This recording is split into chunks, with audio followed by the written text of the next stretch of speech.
Hello friends, welcome to Chennai to Mangalore Trends. இன்னைக்கு நம்ம சேனல்ல என்ன வீடியோ பார்க்க போறோம்னா parotta salna hotel ஸ்டைல்ல எப்படி செய்யலாம்ங்கறத பார்க்கலாம். ஃபர்ஸ்ட் ஒரு கடாயில 2 டேபிள்ஸ்பூன் அளவுக்கு எண்ணெய் ஊத்திக்கணும். அதுல 2 டேபிள்ஸ்பூன் அளவு மல்லி சேர்த்துக்கலாம். 1 டீஸ்பூன் மிளகு சேர்த்துக்கணும். இது கூட 3 கிராம்பு, 2 துண்டு பட்டை, 3 ஏலக்காய், காரத்துக்கு தகுந்த மாதிரி வரமிளகாய் நான் 7 மிளகாய் சேர்த்துக்கிறேன்.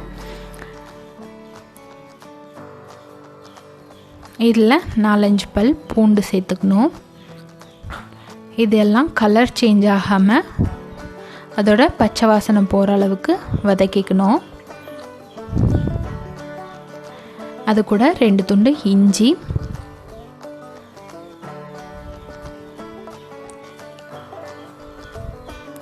ஒரே ஒரு பச்சை மிளகாய் சேர்த்துக்கலாம். 2 கொத்து கறிவேப்பிலை சேர்த்து நல்லா வதக்கிக்கலாம்.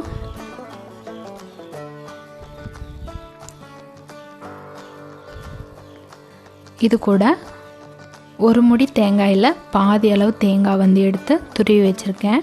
அதையும் சேர்த்து நல்லா வதக்கிக்கணும். அதோட கலர் சேஞ்ச் ஆகிடக்கூடாது. அதில் ஓரளவுக்கு எண்ணெய் பிரிஞ்சு வர மாதிரி வதக்கிக்கணும். இது நம்ம ஒரு 2 நிமிஷம் இப்படியே வதக்கணும்னா அதிலிருந்து எண்ணெய் நல்லா பிரிஞ்சு வரும். அப்போ நம்ம ஸ்டவ் ஆஃப் பண்ணிடணும்.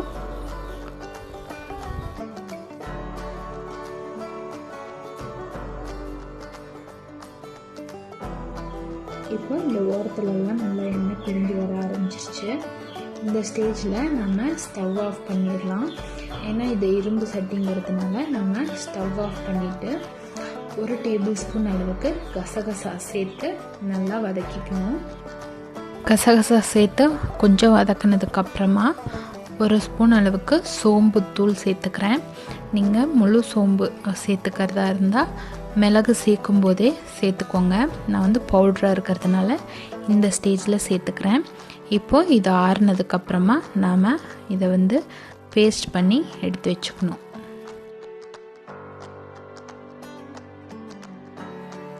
இப்போ ஒரு பாத்திரத்தில் 2 டேபிள் ஸ்பூன் எண்ணெய் ஊற்றிட்டு 2 கிராம்பு, 3 ஏலக்காய், 2 துண்டு பட்டை சேர்த்துக்கணும். பிரியாணி இலை ஒரு இலை சேர்த்துக்கோங்க. பிரிஞ்சி இலை இருந்துச்சுன்னா ஒரு இலை சேர்த்துக்கோங்க. நான் இது சேர்த்துக்கிறேன்.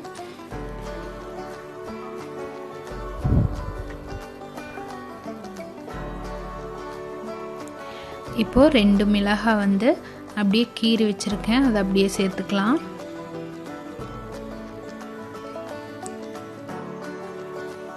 இதில் 2 வெங்காயம் ரஃப்பாக சாப் பண்ணி வச்சுருக்கேன். அதை சேர்த்துக்கலாம். மீடியம் சைஸ் வெங்காயமாக இருக்கிறதுனால 2 சேர்த்துக்கிறேன். பெரிய சைஸாக இருந்துச்சுன்னா 1 போதும். 2 கொத்து கறிவேப்பிலை சேர்த்து நல்லா வதக்கிக்கலாம். வெங்காயம் ஓரளவுக்கு சாஃப்ட் ஆகிற அளவுக்கு வதக்குனா போதும். கோல்டன் ப்ரௌன் ஆகணுங்கிற அவசியம் இல்லை.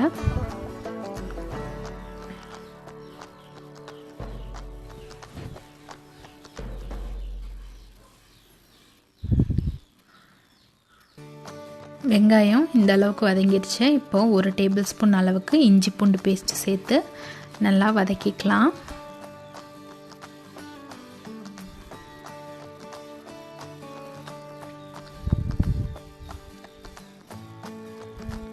இப்போது ஒரு பெரிய சைஸ் தக்காளி 1 கட் பண்ணி வச்சுருக்கேன். அதையும் சேர்த்து நல்லா தக்காளி மசிகிற அளவுக்கு வதக்கிக்கணும்.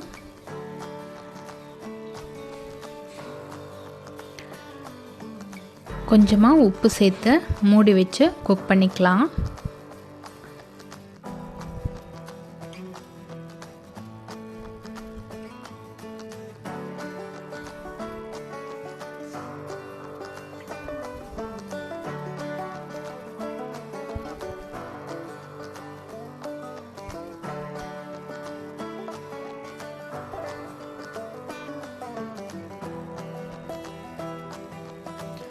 இப்போது தக்காளி நல்லா வதங்கிருச்சு.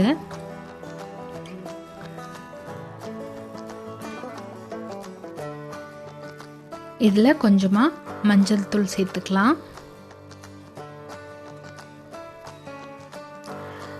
மிளகாய் தூள் காரத்துக்கு தகுந்த மாதிரி சேர்த்துக்கோங்க.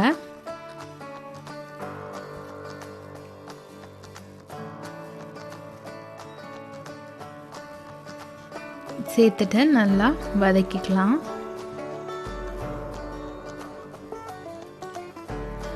இப்போ 1 டேபிள் ஸ்பூன் அளவுக்கு மல்லித்தூள் சேர்த்துக்கிறேன்.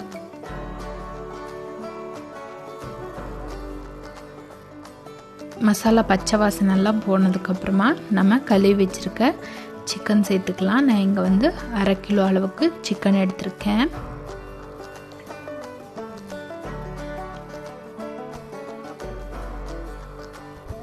இதை நல்லா மிக்ஸ் பண்ணி விட்டு லைட்டாக 1/2 டம்ளர் மட்டும் தண்ணி ஊற்றி மூடி வச்சு நல்லா சிக்கன் வேகிற அளவுக்கு வேக வச்சுக்கலாம்.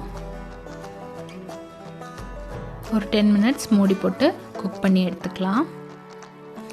இப்போ சிக்கன் வேகிறதுக்கு தேவையான அளவு உப்பு சேர்த்துக்கலாம். உப்பு சேர்த்துட்டு தண்ணியை ஊற்றிட்டு மூடி வச்சு குக் பண்ணிக்கலாம்.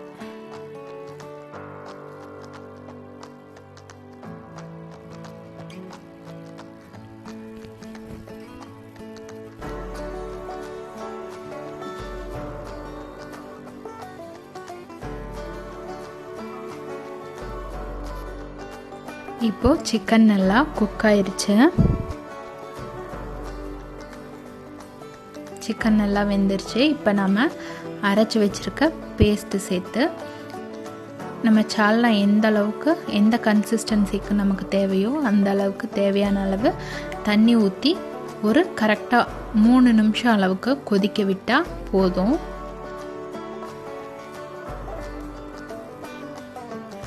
சால்னா வந்து கொஞ்சம் தண்ணியாக தான் இருக்கணும்.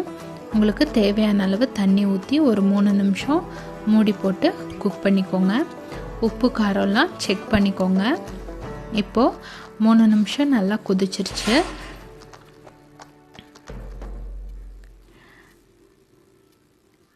இப்போ நம்ம இதை ஸ்டவ் ஆஃப் பண்ணிவிட்டு பரோட்டா கூட நல்லா சர்வ் பண்ணலாம்.